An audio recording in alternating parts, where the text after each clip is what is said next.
Sumainyo ang Panginoon. At sumaiyo rin. Ang mabuting balita ng Panginoon ayon kay San Mateo. Papuri sa iyo, Panginoon.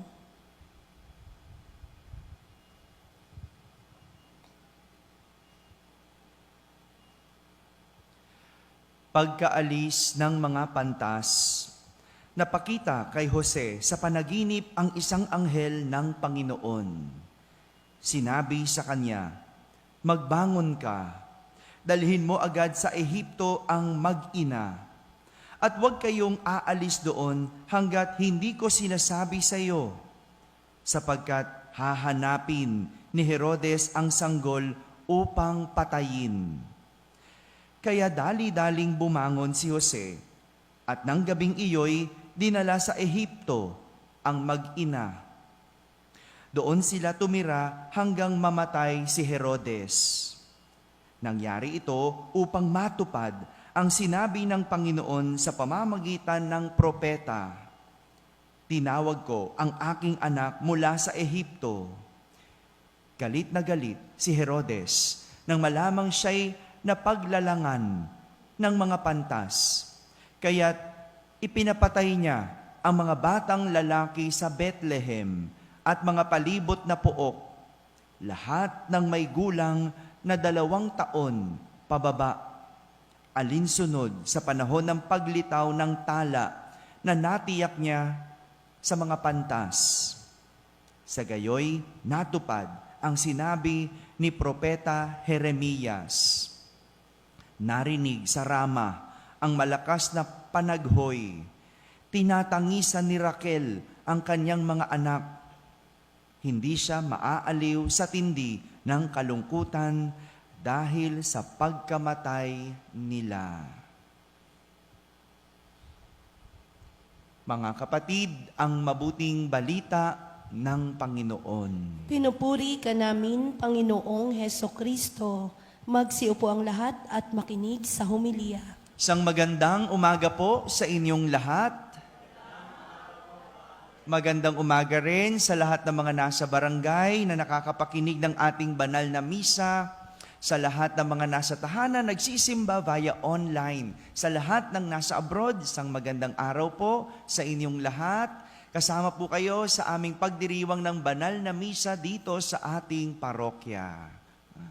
Ngayong araw na ito, ginugunita natin ang mga niños inocentes o yung mga walang malay na bata at sanggol na ipinapatay ni Haring Herodes nang dahil lamang sa takot na maagaw ang kanyang kapangyarihan.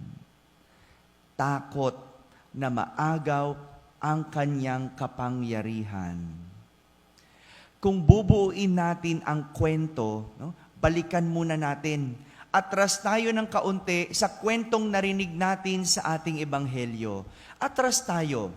Natanggap ni Haring Herodes ang balita tungkol sa pagsilang ng isang sanggol na magiging hari at tagapagligtas ng sanlibutan. Sino yung sanggol na yon? Yon.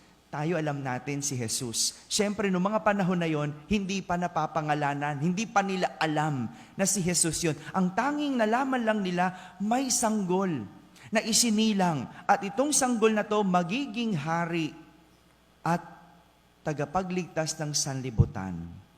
Nalaman ang balitang iyon mula sa mga pantas o mago. Yung tinatawag ng ibang three kings, pero hindi naman talaga sila hari. No? Saka ko na lang ikukwento yun sa ibang pagkakataon. Doon na lang sa kapistahan na yon. No? Ngayon, doon lang nila nalaman sa pantas o mago.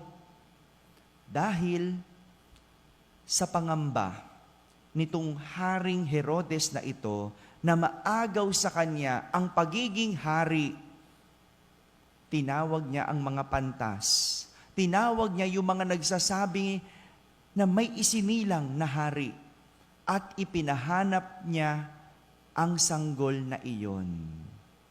Pinahanap sa kanila ang sanggol.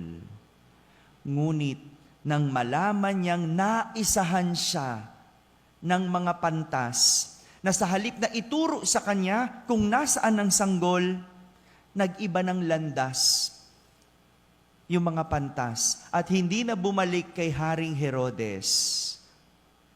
Ito ang naging hudyat para ipapatay ng hari ang lahat ng sanggol 2 taon pababa mula sa palibot na bayan at sa bayan ng Bethlehem para makasiguro na wala na ang sinasabing sanggol.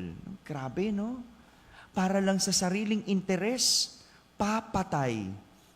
At para makasiguro, sige, hindi nyo tinuro sa akin ang sanggol, lahat na lang ng bata, 2 taon pababa, pinapatay.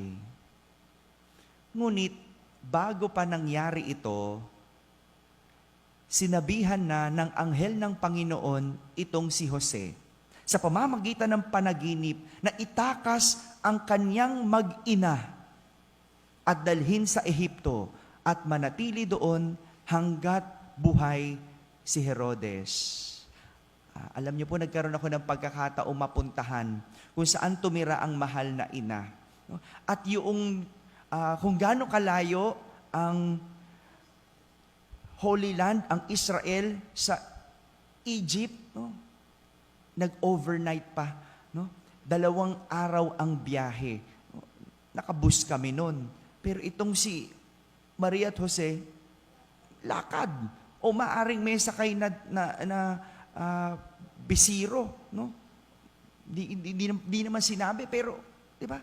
Ganong kalayo yun. Yung nagbabiyahe nga kami, walang katapusang buhangin, disyerto, at nag-overnight pa kami sa kalagitnaan ng disyerto para lang maitawid. Ganon kalayo. Pero kung nasa panganib ka nga naman, talagang tatakas ka. Oh, tatakas ka. Sa kapayapaan at kasiyahan at katahimikan ng Pasko, binulabog ito ng isang taong walang ibang gusto kundi ang sariling interes. Sa kagustuhan lang na manatili sa posisyon, nakagawa ng kasamaan. Bago ba sa atin ang kwentong ito? Di ba hindi? Hindi na bago ang ganitong kwento. Ilan ang nakipagpatayan para lang sa kapangyarihan. Yung halos tuwing eleksyon, nagsisiraan. Pare-parehas naman na kwento yan eh. Nagsisiraan para lang sa pansariling interes. O di ba dati, magkakaibigan sila, nagpupurihan. O ngayon, nagsisiraan. O, ganyan lang naman ang buhay. Bakit? Dahil sa sariling interes, sa pansariling kapakanan. Wag na tayo ring lumayo. Kahit naman sa sarili nating mga pamilya o tahanan, ganyan. Nag-aaway-away sa mana. May pinag-aawayan po ba kayo? Wala. Mabuti na lang, no? Mabuti na lang, no? Wala naman tayong mga ganyang mana, no? Mabuti pa, no? Kasi, di ba? Maganda sana at merong mamanahin, pero anong nangyari? Nakasira. Dahil pinag-aawayan ang mana. Bakit? Dahil sa sariling interes. May interes na pansarili. Bakit kamo? May kanya-kanya ng pamilya ang mga anak. Kanya-kanyang salba. Di ba? Di bali nang mahirapan ang kapatid. Wag lang ang sariling pamilya. Nangyayari yan. Basta sariling kapakanan, isasalba. Di bali nang masira ang relasyon. Kasi laging pinoprotektahan ang pansariling kapakanan. Maging sa trabaho, naglalaban-laban sa promotion. Nagsisiraan para lang makuha ang promotion. Ganon din sa abroad. Yung mga OFW doon, magkakabayan. Nagsisiraan. Naghihilahan. Ganito kalupit ang tao. Pagdating sa pansariling interes, kayang gumawa ng kasamaan. Mabuti na lang mayroong San Jose. Meron tayong San Jose na pwede nating gayahin. Si San Jose, kung matatandaan natin, kahit sarili niyang interes, binitiwan niya sa ngalan ng kabutihan. Balikan natin ang kwento ni San Jose. May interes siyang pakasalan si Maria. Tama? Naalala natin yan, di ba? Gusto niyang pakasalan si Maria. Ngunit, nang malaman niyang nagdadalang tao na ito, alam niyang hindi na kanya. Binitiwan niya ang kanyang sariling interes para sa ikabubuti. Meron sa atin ganyan, no? Alam mong hindi mo na pwedeng mahalin dahil may pagmamay-ari na ng iba, pipilit mo pa din. Bakit? Interes kong mahalin. Pero si San Jose, yung pansarili niyang interes na pakasalan si Maria, binitiwan sa ngalan ng kabutihan. Interes niyang hiwalayan ng tahimik si Maria dahil kung hindi, papatayin si Maria, babatuhin. Para sa ikabubuti ni Maria, hihiwalayan niya ng tahimik. Pero binitiwan niya ang interes na yon para sundin ang Diyos. Diba? Sabi, huwag kang matakot, pakasalan si Maria. Sinunod pa rin niya ang interes ng Panginoon. Ngayon, wala nang ibang interes si San Jose, kundi ang sundin ang kalooban ng Diyos. Hindi na ang sarili niyang interes ang sinusunod, kundi ang interes ng Diyos. Ang ganda nun, no? Ganun ang pagbalanse. Hindi lang tinitignan ang pansariling interes, kundi ang interes ng Diyos. Talaga, pag sarili nating interes ang tinignan, masisira ang ating buhay. Makakagawa ng kasamaan. Pero kung isasama ang interes ng Diyos, lagi tayong nasa kabutihan. Mga kapatid, sadyang may mga Herodes na walang ginawa kundi sundin ang sariling interes kapalit ang kasamaan. Pero may mga San Jose pa din.